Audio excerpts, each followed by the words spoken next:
Nicolas, la Bourse de Paris a accueilli hier une petite nouvelle, la FDJ, et les actions se sont envolées à plus 16,5%. Et oui, une jolie performance qu'il faudra bien sûr confirmer avec le temps, mais qui clôt brillamment une opération de privatisation à succès. Bon, évidemment, ce n'est pas la première fois qu'une introduction en bourse se passe dans un tel climat, mais deux chiffres retiennent l'attention.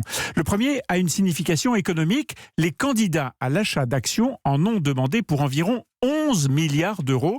C'est presque 7 fois plus qu'il n'y avait de titres mis en vente. C'est une somme énorme qui confirme qu'il y a de la place en France pour d'autres opérations de privatisation, et même beaucoup plus importantes que celle-ci. Ça, c'est pour le premier chiffre. Et le deuxième ? 500 000. Il s'est trouvé un demi-million de Français petits porteurs ou épargnants aisés pour investir dans les titres de la FDJ.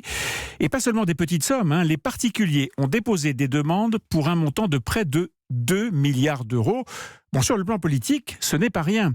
Acheter des actions n'a jamais été anodin. En France, la preuve, la plupart des hommes et des femmes politiques se gardent bien de le faire comme si c'était sulfureux. Il y a même eu un Premier ministre, Lionel Jospin, qui se glorifiait de n'avoir jamais eu d'action. Eh bien, voilà pour une fois un signal clair et net de soutien à ce temps fort du capitalisme qu'est une privatisation. Sauf que pendant ce temps, la pétition contre la privatisation des aéroports de Paris s'approche du million de signatures. C'est vrai, mais si on voit un geste politique dans ce référendum, alors à l'inverse, le succès d'une privatisation populaire l'est aussi.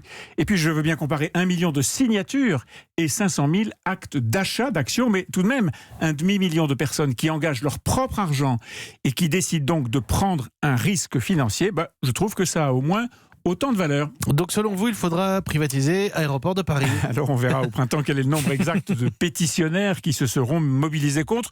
Il en faudrait 4,5 millions et on en est loin. Mais le gouvernement sait maintenant que s'il y a bien de vrais opposants, il y a aussi en France de solides partisans du principe des privatisations.